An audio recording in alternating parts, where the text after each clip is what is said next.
একাদশ শ্রেণীর আমার সুপ্রিয় শিক্ষার্থীবৃন্দ, আসসালামু আলাইকুম। আশা করি সবাই সুস্থ আছো, ভালো আছো, পরিবার পরিজন নিয়ে নিরাপদে আছো। এখন ফাল্গুন মাস, সিজন চেঞ্জ হচ্ছে। এই সময়ে একটু তোমাদের সাবধান থাকতে হবে। যদিও ফাল্গুন খুব সুন্দর একটি মাস, তারপরও সিজন চেঞ্জের কারণে অনেক সময় অনেক রকম অসুস্থতা দেখা দেয়। সেজন্য তোমাদের প্রচুর লিকুইড খেতে হবে। আমার অনলাইন ক্লাসে তোমাদের স্বাগতম। আমি রাশেদা আক্তার গাজী, সহকারী অধ্যাপক, সমাজবিজ্ঞান বিভাগ, ঢাকা কলেজ, ঢাকা।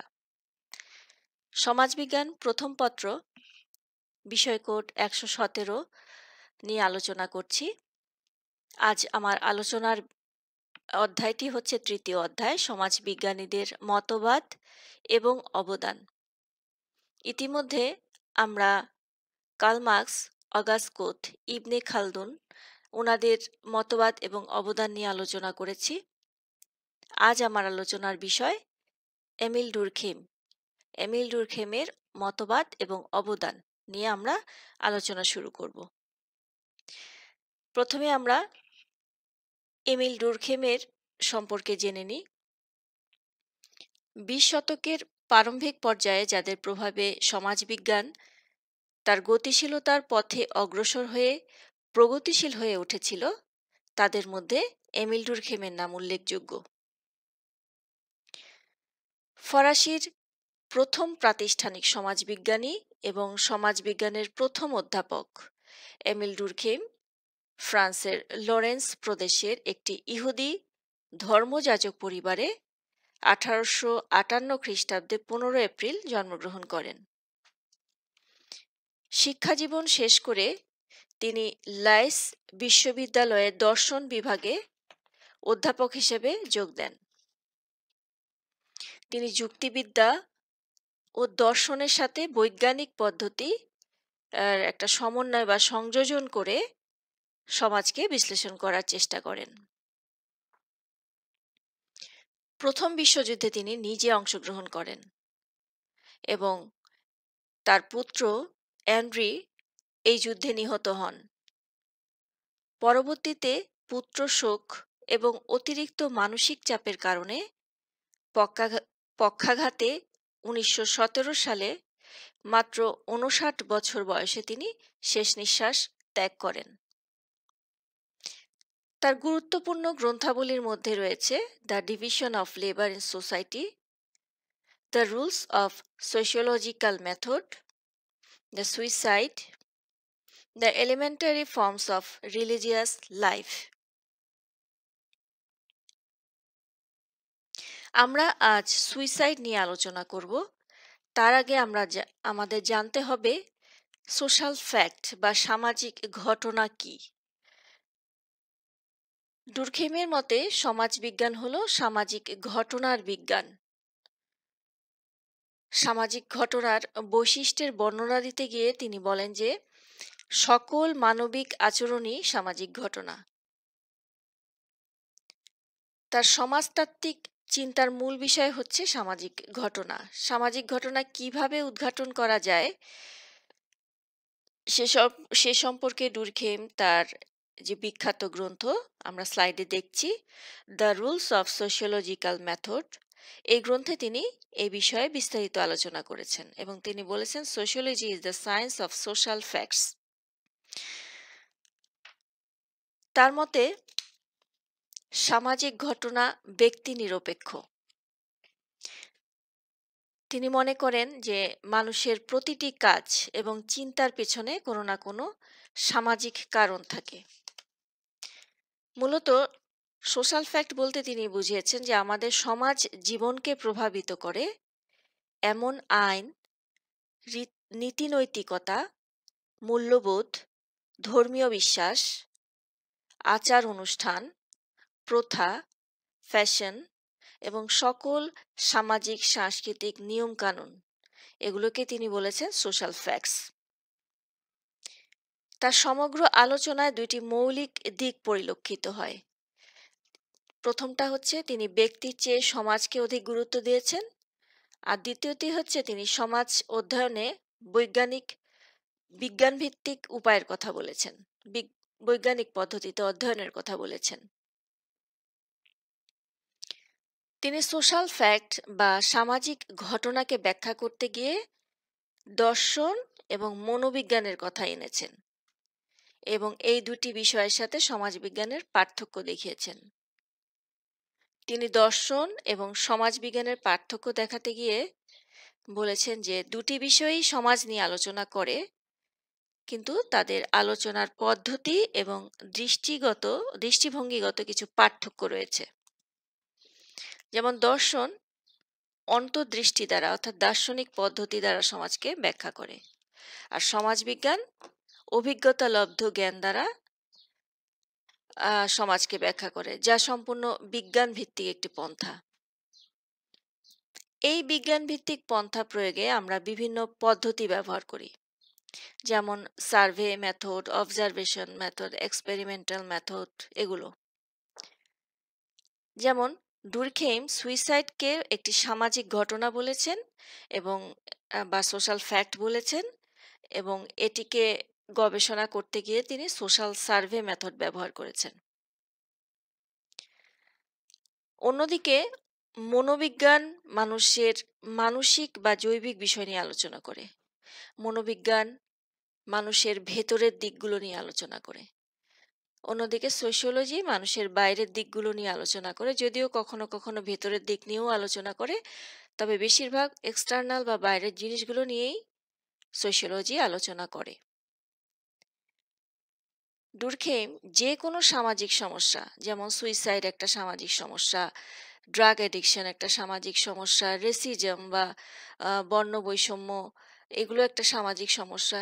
এগুলো এগুলোর প্রত্যেকটিকে এক একটা সামাজিক প্রপঞ্চ বলেছেন, আর এই সকল সামাজিক প্রপঞ্চকে তিনি বলেছেন সোশ্যাল ফ্যাক্ট বা সামাজিক ঘটনা। তিনি বিজ্ঞান ভিত্তিক উপায়ে স্টাডি করে দেখিয়েছেন যে এই সকল সমস্যার সৃষ্টির পিছনে ব্যক্তির আভ্যন্তরীণ কোনো বৈশিষ্ট্য দায়ী না, বরং সমাজই ব্যক্তিকে এই সকল কর্মকাণ্ডে প্ররোচিত করে। উদাহরণ দিয়ে বলতে পারি, উদাহরণ হিসেবে যে কোনো শিক্ষা প্রতিষ্ঠানে যদি সকল শিক্ষা প্রতিষ্ঠানে বা সকল প্রতিষ্ঠানে কিছু কিছু নিজস্ব আচার আচরণ, নীতি নৈতিকতা, আইন কানুন থাকে, তা যদি কেউ সঠিকভাবে না মানে তখন সে নিন্দিত হয় অথবা তাকে সে সকল আইন মানতে বাধ্য করা হয়। সোসাইটিও তেমনি, এখানে প্রতিটা ক্ষেত্রে সামাজিকভাবে কিছু নির্ধারিত নর্মস আছে, ভ্যালুজ আছে, লজ আছে, অর্থাৎ আইন আছে, নীতি নৈতিকতা আছে, আদর্শ মূল্যবোধ আছে। এর বাইরে গিয়ে মানুষ কিছু করতে পারে না। তিনি বিবাহ, ধর্ম, ভাষা এসবকেও সোশ্যাল ফ্যাক্ট বলেছেন। কারণ এসবের জন্য নির্দিষ্ট কিছু নিয়ম রীতিনীতি সমাজ কর্তৃক সুনির্দিষ্ট করা আছে। ব্যক্তি এর বাইরে যাবার কোনো সুযোগ নেই। দুরখেইম বলেছেন মানুষের কোনো ব্যক্তিগত ঘটনা বা অনুকরণ সামাজিক ঘটনা না, যেটা আসলে সমস্যার সৃষ্টি করে না বা অন্যের উপর মানসিক চাপের সৃষ্টি করে না, সেটা সামাজিক ঘটনা না। সামাজিক ঘটনা হতে হলে সেটি বেশিরভাগ জনগোষ্ঠীর উপর একটা মানসিক চাপ সৃষ্টি করতে হবে। সুতরাং সামাজিক ঘটনা সম্পর্কে আমরা জানলাম। সামাজিক ঘটনা হচ্ছে এমন সব ঘটনা যা সমাজ দ্বারা অনুমোদিত প্রথার অপোজিটে গেলেই মানুষের উপর যখন চাপ সৃষ্টি করে, তখন সেই ঘটনাকে বলা হচ্ছে সোশ্যাল ফ্যাক্ট বা সামাজিক ঘটনা। আমরা এবার সুইসাইড সম্পর্কে আলোচনা করব। আত্মহনন করাই হচ্ছে আত্মহত্যা, ডুরখেইম মনে করেন। আর ডুরখেইমের মতে আত্মহত্যা হলো ব্যক্তিগত ঘটনা, কিন্তু আত্মহত্যার হার এটি সামাজিক ঘটনা বা সোশ্যাল ফ্যাক্ট। একটু আগে আমরা যেটা বললাম সোশ্যাল ফ্যাক্ট। ডুরখেইম আত্মহত্যার কারণ অনুসন্ধান করতে গিয়ে 1897 সালে তার যুগান্তকারী গ্রন্থ দ্য সুইসাইড প্রকাশ করেন। এই গ্রন্থে তিনি আত্মহত্যার পেছনে জৈবিক বা মনস্তাত্ত্বিক কারণগুলোকে প্রত্যাখ্যান করে সামাজিক কারণগুলোকে অধিক গুরুত্ব দেন। তিনি মূলত সামাজিক সংহতি বা বন্ধন এবং সামাজিক নিয়ন্ত্রণের সাথে আত্মহত্যাকে সম্পর্কিত করে দেখানোর চেষ্টা করেন। অষ্টাদশ শতাব্দীর শেষ দিকে সমস্ত ফ্রান্স জুড়ে বিপ্লব সংঘটিত হয়। পরবর্তীতে গভীর অর্থনৈতিক বিপর্যয় দেখা দেয় এবং সামাজিক বিচ্ছিন্নতা দেখা দেয়। তখন আত্মহত্যার হার বেড়ে যায়। এই আত্মহত্যার কারণ ব্যাখ্যা করতে গিয়ে বিভিন্ন মনীষী বিভিন্ন ধারণা দেন। যেমন মনোবিজ্ঞানীরা তখন বলেন যে এটা মানসিক বিকার, স্থবিরতা, আবেগের ভারসাম্যহীনতা, এগুলোকে বলা হয় আত্মহত্যার প্রধান কারণ। কিন্তু ডুরখিম মনে করেন বিভিন্ন ধরনের আত্মহত্যা সামাজিক সংহতির বিভিন্ন মাত্রার ফল। সামাজিক সংহতি বা সামাজিক ঐক্য বা সামাজিক বন্ধন, এটার মাত্রার ওঠানামার উপর ভিত্তি করে আত্মহত্যা সংঘটিত হয় বলে তিনি মনে করেন। অর্থাৎ এর মাত্রা কম হলেও আত্মহত্যা হয়, বেশি হলেও আত্মহত্যা হয়। তিনি আত্মহত্যার কারণ উদ্ঘাটনে জৈবিক, ভৌগোলিক, মনস্তাত্ত্বিক পর্যালোচনাকে বাতিল করে সামাজিক সংহতিকেই দায়ী করেন। এখন ডুরখিম সামাজিক সংহতির মাত্রার তারতম্যের দ্বারা সমাজ কিভাবে প্রভাবিত হয় এবং কিভাবে আত্মহত্যা সংঘটিত হয় তা ব্যাখ্যা করতে গিয়ে কতগুলো সুইসাইডোজেনিক ইম্পালস বা প্রত্যয়ের অবতারণা করেন। এইগুলোকে তিনি দুইটা ভাগে ভাগ করেছেন। তার মধ্যে এই সুইসাইডোজেনিক ইম্পালসগুলো যদি সমানভাবে সবাইকে প্রভাবিত, এগুলো সমানভাবে সমাজের সবাইকে প্রভাবিত করে না। কাউকে বেশি প্রভাবিত করে, কাউকে কম প্রভাবিত করে। যাদেরকে প্রভাবিত করে তারাই আত্মহত্যা করে। এটি দুই ধরনের তিনি বলেছেন, যে একটা হচ্ছে সমাজের সাথে অতিমাত্রায় সম্পৃক্ত থাকা, আরেকটি হচ্ছে সমাজের সাথে অতিমাত্রায় বিচ্ছিন্ন থাকা। এই সুইসাইডোজেনিক ইম্পালসের প্রত্যক্ষ বা পরোক্ষ প্রভাবের ফলে মৃত্যু এবং আত্মহননকারীর দ্বারা সম্পাদিত মৃত্যুকে ডুরখিম আত্মহত্যা বলেছেন। তার সংগৃহীত তথ্য অনুযায়ী আত্মহত্যা অন্যান্য অঞ্চল থেকে পাশ্চাত্যে বেশি হয় এবং এর হার বেশি থাকে জানুয়ারি থেকে জুন পর্যন্ত। সাপ্তাহিক ছুটির দিনের চেয়ে অন্যান্য ছুটির দিনে বেশি আত্মহত্যা সংঘটিত হয়। অন্যান্য বলতে গ্রীষ্মকালীন ছুটি, শীতকালীন ছুটি, এ ধরনের ভ্যাকেশনের মধ্যে আত্মহত্যার হার বেশি হয়। উনি এ ধরনের একটা সার্ভে করে দেখেছেন। জরিপের মাধ্যমে তিনি এই তথ্যগুলো বের করেছেন।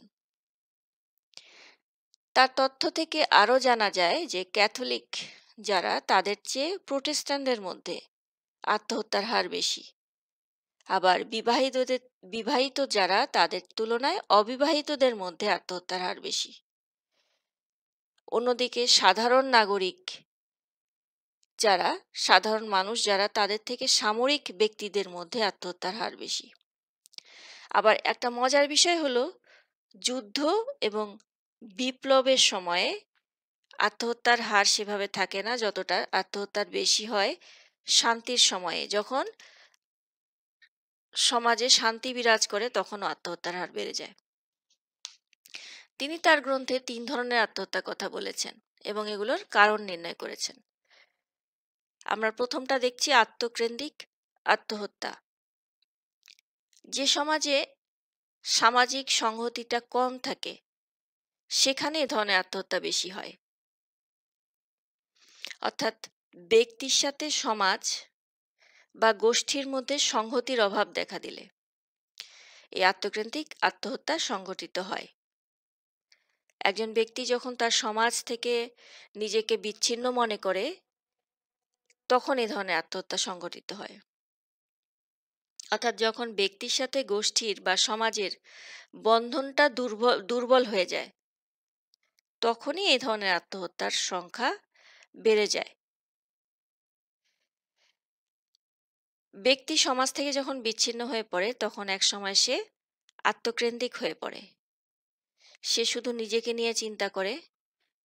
সমাজের মূল্যবোধ, রীতিনীতি, নৈতিকতা, উম নৈতিকতা এগুলো ব্যক্তিকে তখন নিয়ন্ত্রণ করতে পারে না। যেহেতু ব্যক্তি সমাজ থেকে, গোষ্ঠী থেকে বিচ্ছিন্ন, তাই সমাজ এবং গোষ্ঠীও তাকে নিয়ন্ত্রণ করতে পারে না। এই ধরনের সমাজে ব্যক্তি জীবনের অর্থ খুঁজে পায় না, নিজের প্রয়োজন নিজে পূরণ করতে পারে না, ব্যক্তিগত অসন্তুষ্টিতে ভোগে, দলীয় জীবন থেকে বিচ্ছিন্ন হয়ে পড়ায় একাকিত্বে ভোগে। এরকম পরিস্থিতিতে ব্যক্তি আত্মহত্যার মাধ্যমে মুক্তির পথ খুঁজে। এক্ষেত্রে কিছু উদাহরণ দিতে পারি। এক্ষেত্রে সমকালীন কিছু আত্মহত্যার কথা বলা যায়। একটা যেমন প্রতি বছর রেজাল্ট হওয়ার পরে আমরা দেখি যে জিপিএ 5 না পেয়ে অথবা পরীক্ষায় অকৃতকার্য হয়ে বেশ কিছু শিক্ষার্থী আত্মহত্যা করে। এক্ষেত্রে এই শিক্ষার্থীরা হয়তো এই সমাজে বেঁচে থাকা তার জন্য লজ্জাকর এমনটা মনে করে এবং সমাজ থেকে সে বিচ্ছিন্ন হয়ে পড়ে, নিজেকে গুটিয়ে ফেলে। আবার যেহেতু একই ক্লাসের শিক্ষার্থীদের প্রতি সমাজ একই রকম ফলাফল প্রত্যাশা করে, ভালো ফলাফল প্রত্যাশা করে, ভালো ফলাফল অর্জনের কথা বলে, তখন যে শিক্ষার্থী এ প্রত্যাশা পূরণ করতে ব্যর্থ হয় তখন সে নিজেকে সমাজ থেকে বিচ্ছিন্ন মনে করে এবং এই ধরনের আত্মহত্যাটা করে। এটাকে বলা হচ্ছে আত্মকেন্দ্রিক আত্মহত্যা। ডুরখেইম আরও কিছু তথ্য প্রমাণ উপস্থাপন করে দেখিয়েছেন যে বিবাহিতদের চেয়ে যে অবিবাহিতদের মধ্যে এই ধরনের আত্মহত্যা বেশি দেখা যায়। কারণ বিবাহিত ব্যক্তি পরিবারের অন্যান্য সদস্যদের সঙ্গে অনেক কিছু শেয়ার করতে পারে, যেটা অবিবাহিতরা পারে না। ফলে বিবাহিতদের মধ্যে আত্মকেন্দ্রিক আত্মহত্যার প্রবণতা কমে যায়। আর অবিবাহিত ব্যক্তিগণ পরিবারের সঙ্গে যেহেতু তারা সেভাবে যুক্ত থাকে না, সেভাবে পরিবারের সাথে যুক্ত না থাকায় সমাজ থেকেও একসময় বিচ্ছিন্ন হয়ে পড়ে, তাদের মধ্যে এই প্রবণতাটা বেড়ে যায়। ডুরখিম এক পরিসংখ্যানে আরও দেখিয়েছেন যে তালাকপ্রাপ্ত অথবা বিধবা এ ধরনের নারীদের চেয়ে বিপত্নিক অর্থাৎ যার স্ত্রী মারা গেছে সেরকম পুরুষের মধ্যে আত্মহত্যার হার বেশি থাকে। এর এই কারণ উদ্ঘাটনে তিনি বলেছেন যে এর কারণ ব্যাখ্যা করতে গিয়ে বলেছেন যে একজন তালাকপ্রাপ্ত বা বিধবা মহিলা বিবাহিত জীবনের চেয়ে বেশি স্বাধীনতা ভোগ করে, সে কারণে তাদের মধ্যে পুরুষদের তুলনায় কম আত্মহত্যা লক্ষ্য করা যায়। তাহলে আমরা দেখছি এরকম আত্মহত্যার মধ্যে কোনগুলো পড়ছে? পরীক্ষায় অকৃতকার্য হওয়া, প্রেমে ব্যর্থ হওয়া, মা বাবার সাথে ঝগড়া করে অভিমান করে আত্মহত্যা করা, এগুলো হচ্ছে আত্মকেন্দ্রিক আত্মহত্যা। এবার আসি পরার্থমূলক আত্মহত্যায়। আত্মকেন্দ্রিক আত্মহত্যার সম্পূর্ণ বিপরীত ধারণা হলো পরার্থমূলক আত্মহত্যা। পরার্থমূলক আত্মহত্যার আগে আমি একটু নৈরাজ্যমূলক আত্মহত্যাটা নিয়ে আগে আলোচনা করি। নৈরাজ্যমূলক আত্মহত্যাটা হচ্ছে এখানে আমাদের সমাজে সবচেয়ে বেশি যে আত্মহত্যাগুলো হয় তার মধ্যে নৈরাজ্যমূলক আত্মহত্যাটাই বেশি। সমাজে যখন কোনো প্রকার বিপর্যয় দেখা দেয় তখন মানুষের মধ্যে এক ধরনের বিতৃষ্ণার সৃষ্টি হয়। এই বিতৃষ্ণা দূর করার জন্য ব্যক্তি আত্মহত্যা করে। এই ধরনের আত্মহত্যাকে নৈরাজ্যমূলক আত্মহত্যা বলে। নৈরাজ্য বলতে বোঝায় সমাজের আদর্শ বা মূল্যবোধহীনতা। সমাজে ব্যক্তির উপর মূল্যবোধের প্রভাব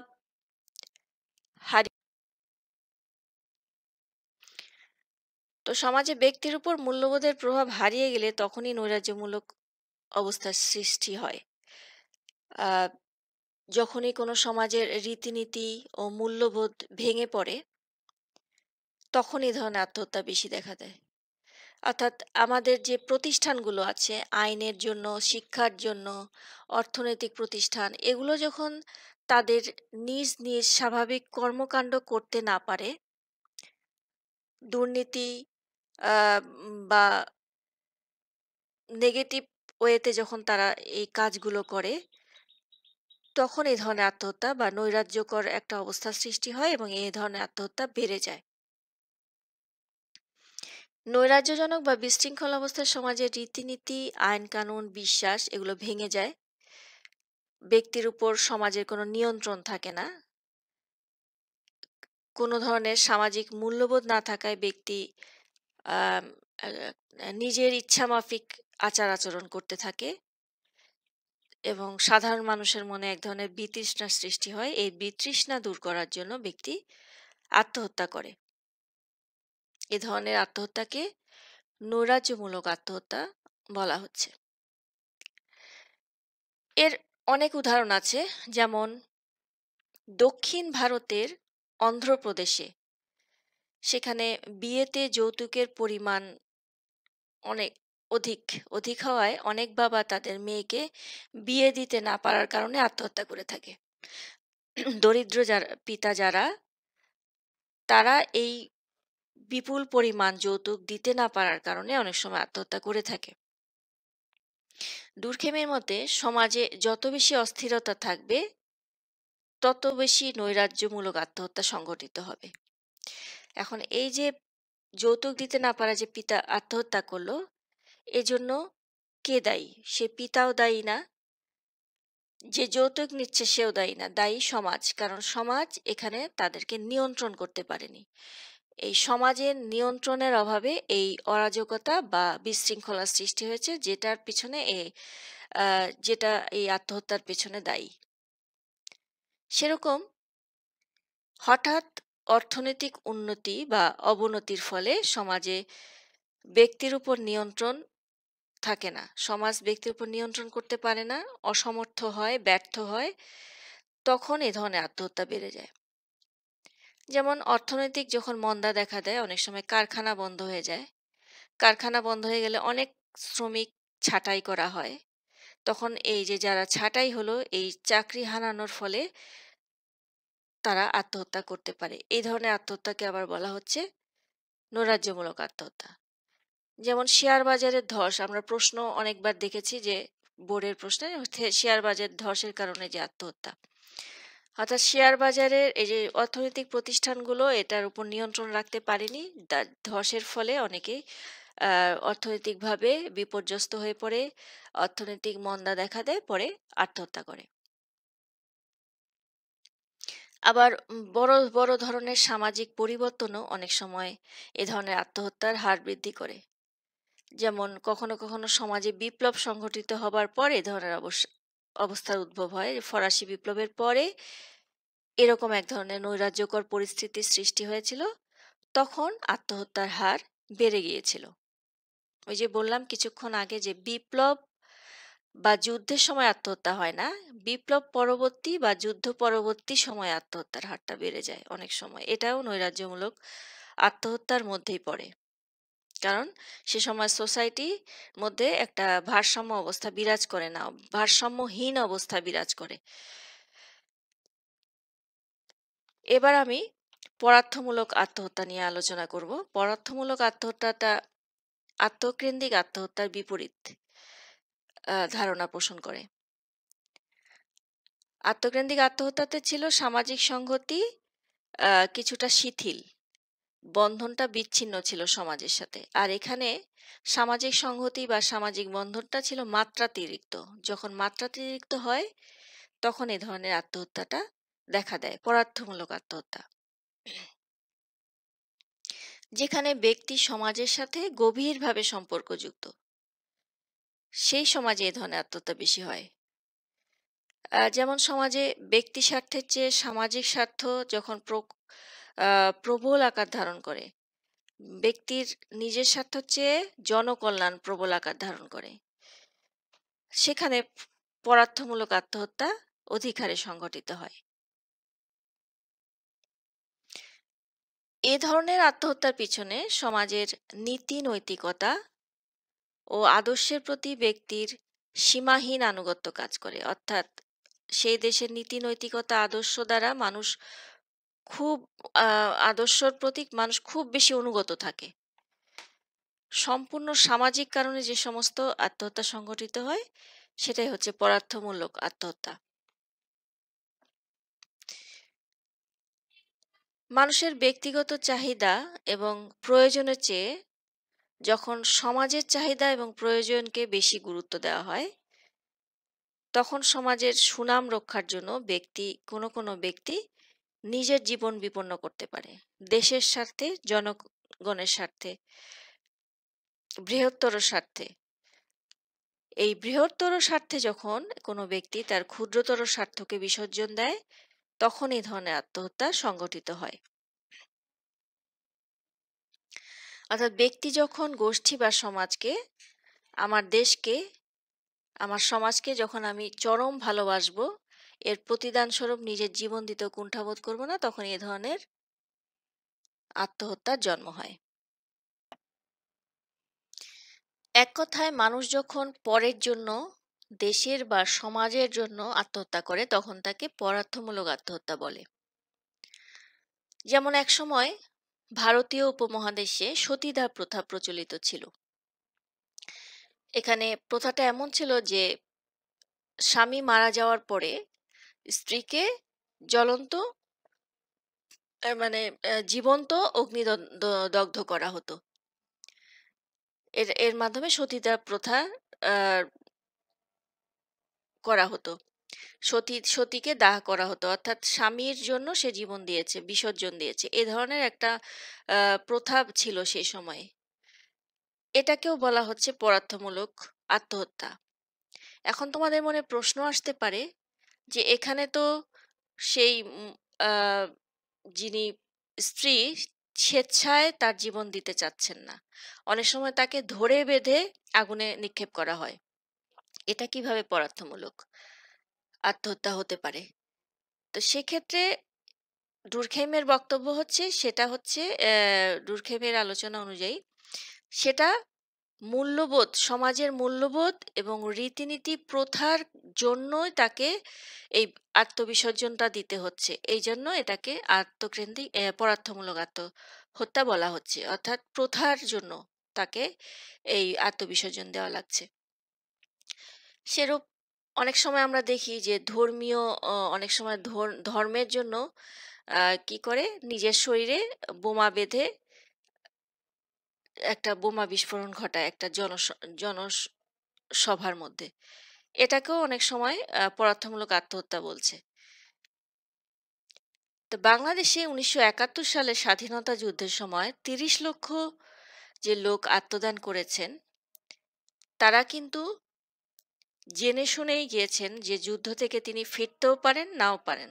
এই যে তাদের মোটামুটি মৃত্যু নিশ্চিত জেনে যুদ্ধে যাওয়া এবং সেখানে গিয়ে যারা শহীদ হয়েছেন, তাদের এই আত্মদানকেও আমরা পদার্থমূলক আত্মহত্যাই বলবো। সেরকম বাংলা ভাষার জন্য যারা জীবন দিয়েছেন, ইংরেজ শাসনের বিরুদ্ধে যারা জীবন দিয়েছেন, প্রত্যেকের এই আত্মদানকে আমরা পদার্থমূলক আত্মহত্যা বলবো, কারণ তারা জনকল্যাণে এবং দেশের স্বার্থে, কখনো কখনো প্রথার জন্য, নৈতিক মূল্যবোধের জন্য জীবন দিয়েছেন।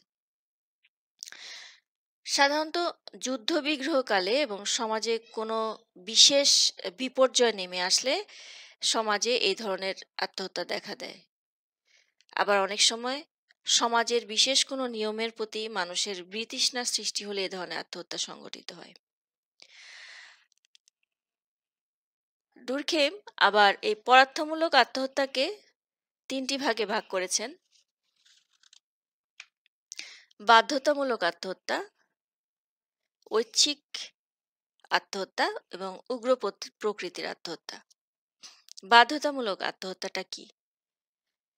এ ধরনের আত্মহত্যায় ব্যক্তির ইচ্ছা অনিচ্ছার মূল্য নেই, মানে সে এখানে আত্মহত্যা করতে বাধ্য। ওই যে যেটা সতীদাহ প্রথা বললাম, সেখানে তাকে বাধ্য করা হয় আত্মবিসর্জন দিতে। এখানে সমাজের বিধিবিধান এবং প্রথা অনুসারে তাকে আত্মোৎসর্গ করতে হয়, এটাকে বলা হচ্ছে বাধ্যতামূলক আত্মহত্যা। আর ঐচ্ছিক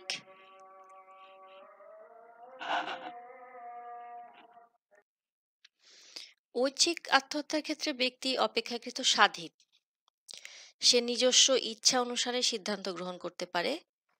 এক্ষেত্রে তাকে সামাজিক সামাজিক চাপের বশবর্তী হয়ে আত্মহত্যা করতে হয় না, এবং সে যদি আত্মহত্যা করে সেক্ষেত্রে প্রশংসিত হয়, না করলে নিন্দিত হয় না।